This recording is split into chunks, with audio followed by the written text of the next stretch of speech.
एक योगी को एक प्रॉब्लम होना एक चुल्लू भर पानी में डूब जाने के समान है। फाइनली औरंगाबाद में ही इलाज करवाया। डॉक्टर ओम प्रकाश कर्मा रोड में है। अगर नहीं ठीक हुआ तो फिर अल्ट्रासाउंड करवाना पड़ेगा। कष्ट हमेशा अच्छे लोगों को भगवान क्यों देता है? भगवान आपको जल्दी स्वस्थ करें। या कभी हम दिखावा करते भी नहीं हैं कि हम धार्मिक हैं, आध्यात्मिक हैं, टिक्का भी कुछ भी नहीं। दोस्तों, अभी हम औरंगाबाद में हैं और हमारी बीमारी का आज 8वां दिन है और हमने बहुत सारे नेचुरल तरीके आजमाए कि प्रॉब्लम ठीक हो जाए, पेट गैस निकल जाए, पेट साफ हो, बट ठीक नहीं हुआ। तो कल हमने फाइनली औरंगाबाद में ही इलाज करवाया। डॉक्टर ओम प्रकाश कर्मा रोड में है। तो इलाज कराने के बाद कल से दवा खा रहे हैं तो इम्प्रूवमेंट है 20%। और डॉक्टर ने बोला है कि आप दवा खाइए 3-4 दिन, अगर ठीक है तो कोई बात नहीं, अगर नहीं ठीक हुआ तो फिर अल्ट्रासाउंड करवाना पड़ेगा। तो प्राइमरीली यही बताया गया कि लीवर इन्फेक्शन हो सकता है, उसकी वजह से यहाँ पर अभी भी हालांकि बहुत टाइट है, अभी भी ठीक नहीं हुआ है पूरी तरीके से। तो हम तो चाहते हैं कि कोई बीमारी ना निकले, क्योंकि बहुत ज़्यादा फिर प्रॉब्लम हो जाएगा लाइफ में। उन लोगों को भी बहाना मिल जाएगा जो शराब पीते हैं, कि जो मांस खाते हैं और तमाम तरह के व्यसन हैं कि अरे हमें तो कुछ होता नहीं, आइस को हो गया। तो खैर, आज हमारे 8वां दिन बीमारी का, और पहला वाला वीडियो जो हमने बनाया था उसमें आप लोगों का बहुत सपोर्ट मिला। आप लोगों के सांत्वना भरे शब्दों ने मुझे बहुत सुकून दिया और आज अभी हम रिलैक्स फील कर रहे हैं। तो आप लोगों के सहयोग की बदौलत हो सकता है, आप लोगों की दुआ काम आ रही है और धीरे धीरे हम ठीक हो रहे हैं। हालांकि कुछ लोगों को लग रहा होगा कि हमने वो वीडियो क्यों बनाया, बीमारी तो होते रहता है, कोई बड़ी बात थोड़ी है। एक ने भाई साहब ने फिजिकल वाए हैं, बोल रहे हैं कि तू नौटंकी मत कर। तो भाई साहब, कोई बीमारी में नौटंकी नहीं करता है, या कोई मर रहा है तो नौटंकी नहीं करता है। और वैसे तो पूरी दुनिया ही एक स्टेज है जिसमें हर व्यक्ति अपना पार्ट अदा कर रहा है और पार्ट करने के बाद इस संसार से चला जाता है। तो आप लोगों की दुआ, आप लोगों का बहुत बहुत शुक्रिया इतना सपोर्ट करने के लिए। एक इंसान के तौर पे मुझे रिकॉग्नाइज करने के लिए, यूट्यूबर से अलग। तो बीमारी तो होते रहता है, जनरल क्वेश्चन है, लोगों को बीमारियां होती हैं। तो आपके मन में भी प्रश्न होगा कि बीमारी है, दवा खाएंगे ठीक हो जाएगा। बट मेरे लिए ये जो बीमारी है, ये बीमारी नहीं है, ये मेरे लिए एक अभिशाप है, एक टीचिंग्स है। ईश्वर माने या लॉ ऑफ नेचर या कोई नियम है, वो मुझे टीचिंग देना चाह रही है। टीचिंग्स बार बार मुझे मिलता है। जब प्रयागराज गया, कुंभ शुरू होने से 1 महीना पहले, तो मोबाइल पानी में चला गया, उसके बाद भी नहीं माना। दूसरी बार गया तो पूरा बैग ही टोटो में छूट गया। प्रकृति मुझे सीख देना चाहती थी कि तुम इसके लिए नहीं बने हो, तुम यूट्यूब पर वीडियो बनाने के लिए, यात्रा करने के लिए जिस तरह के वीडियो बना रहे हो उसके लिए तुम नहीं बने हो। पर माया ने मुझे बहका दिया था, उस मार्ग से भटक गए थे, ईश्वर के मार्ग। अध्यात्म के मार्ग या धर्म के मार्ग से जब मैंने कभी प्रण किया था कि तीनों लोगों का सुख, तीनों लोगों का पद भी मुझे अपने पद से डिगा नहीं सकता है, कोई पद प्रतिष्ठा मुझे अपने धर्म के मार्ग से डिगा नहीं सकता है। ये मेरा प्रण था कि धर्म के मार्ग पर चलेंगे, शुद्ध धर्म, परम सत्य को जानने के लिए अपना पूरा जीवन समर्पित कर देंगे। कोई एक्टिंग के लिए करता है, कोई नौकरी के लिए करता है, सब लोग अपने अपना जीवन समर्पित करते हैं संसार में, पर जो ये मेरा जीवन है इस जन्म में जो मिला है वो धर्म के लिए समर्पित होगा, ईश्वर के लिए समर्पित होगा। लेकिन यूट्यूब पर आने के बाद मैंने सोचा था कि थोड़ा मोड़ा पैसा आ जाएगा, हम मार्ग से भटकेंगे नहीं। 2-3 साल तक ठीक चला, बट उसके बाद सोशल मीडिया की अंधी दौड़ ने मुझे बहका दिया। माया ने मुझे अपने शिकंजे में ले लिया। माया तो हालांकि हर पैदा होने वाले हर जीव को अपने शिकंजे में कस लेती है, जैसे ही व्यक्ति पैदा होता उसे छिटकने का प्रयास कर रहा था, पर सोशल मीडिया के माध्यम से माया ने मुझे अपने शिकंजे में कस लिया और पैसा के पीछे भागने लगा और इस तरह के वीडियो बनाने लगा। एक ही कंटेंट, एक ही टाइप का कंटेंट, बार बार वही चीज़ दिखाना लोगों को, बार बार एक ही जगह जाना, जो कि ज़रूरी नहीं है, वो मुझे नहीं करना था और लोगों की तरह मुझे काम नहीं करना था, बट किया। तो वो ईश्वर, प्रकृति हमें वो सीख देना चाहती थी, इसलिए बीमारी आई है। अचानक से बीमारी आई, बिल्कुल तंदुरुस्त, बिल्कुल ठीक, और अचानक से बीमारी आना टीचिंग से हो सकती है।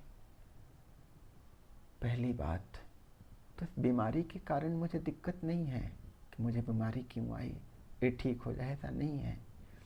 ये मेरे लिए वरदान लेकर आई है। मेरा जीवन बदल गया है, मेरा जीवन बदल गया है। उसका परिणाम भी आपको देखने को मिलेगा। और दूसरी बात कि मेरा जीवन एक योगी के तौर पर शुरू हुआ है धरती पर, योगी के रूप में ही जीवन जीना, पद प्रतिष्ठा, मान सम्मान, अपमान सबसे परे एक योगी के रूप में जीवन जीना। और वो जीवन मेरा चल भी रहा था। रोज 2 घंटे साधना, योग करना। योग में मुझे बहुत ज़्यादा सिद्धि थी, लोगों को सिखाता था योग। 17-18 में योगा चैनल ही था, बट समय ने करवट ली। माया ने ऐसा शिकंजा कसा कि योग छूट गया। महीना में 1 आध बार किया, उसका क्या फ़ायदा जब डेली ना हो। तो योग छूटने की वजह से ही ये प्रॉब्लम हुआ है। तो योग छूटना मेरे लिए सबसे बड़ा अभिशाप है कि एक योगी को एक प्रॉब्लम होना एक चुल्लू भर पानी में डूब जाने के समान है। ये प्रॉब्लम एक अभिशाप के समान है। ये मेरी कुकर्मों की सज़ा है, मेरे पापों की सज़ा है जो हमने पाप किए सोशल मीडिया के जरिए वीडियोज बना करके पैसा कमाने के लिए। और आप लोग का कमेंट्स भी आया है, नौटंकी वाला कमेंट्स हमने आपसे बोला कि नौटंकी मत कर, तो नौटंकी नहीं थी मेरे भाई। Sonu live blogs get well soon, अच्छे हो जाइए। हाँ बिल्कुल अच्छे हो जाएंगे, और अच्छे सिर्फ शरीर से नहीं होंगे, अच्छे मन से भी होंगे। हमारी सोच भी अच्छी होगी और अच्छे सत्कर्म भी करेंगे, वो हमारे कार्यों में झलकेगी। और पंकज सिंह, सब सही होगा, विश्वास बनाए रखिए। विश्वास में तो शक्ति है, बहुत ज़्यादा शक्ति है। एक है जब जागे तभी सवेरा, सारे धर्म अनित्य धर्म है, यह भी बदल जाएगा। तो अनित्य ही तो है, सब अनित्य है। ये बीमारी भी अनित्य है। कितने दिन बीमारी रहेगी, ये भी खत्म हो जाएगी। दुख भी है अनित्य, सुख भी है अनित्य। भगवान बुद्ध ने ये चीज़ कही है। तो और भी लोगों के कमेंट आए हैं, एक एक करके हम आपको सुना रहे हैं। कुमार संतोष भैया, आप जल्दी ठीक हो जाएंगे। मैं भगवान भोलेनाथ से प्रार्थना करता हूँ आप जल्दी ठीक हो जाएंगे।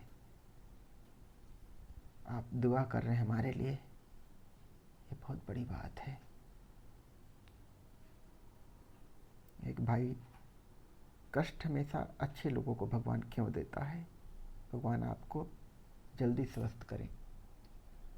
कष्ट भगवान नहीं देता है, मनुष्य को अपने कुकर्मों की सजा मिलती है, उसे अपने कर्मों का प्रतिफल मिलता है। तो भगवान कष्ट देने वाला कोई नहीं है। ये बात, भगवान आपको जल्दी स्वस्थ करे और मेरे शुभ कर्म ही मुझे स्वस्थ करेंगे, मेरी इसमें शुभ भावना। और जगवीर सिंह हैं, कौन से साधक की बात कर रहे हो? खुद ही साधक बन गए, ग्रंथों के आधार पर सच्चे गुरु की खोज करो, फिर साधक बन पाओगे।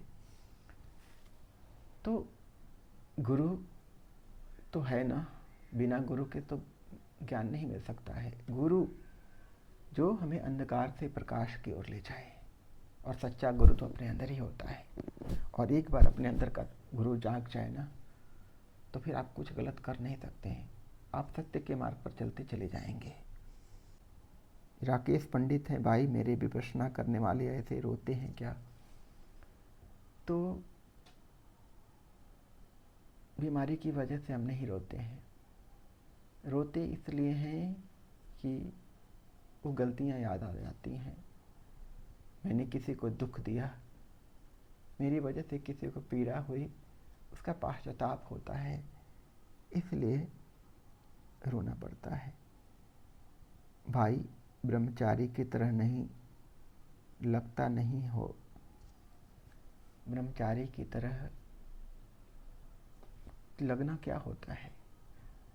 ब्रह्मचर्य जीवन एक स्टेट ऑफ माइंड है, स्टेट ऑफ कॉन्शियसनेस है, स्टेट ऑफ बॉडी नहीं है।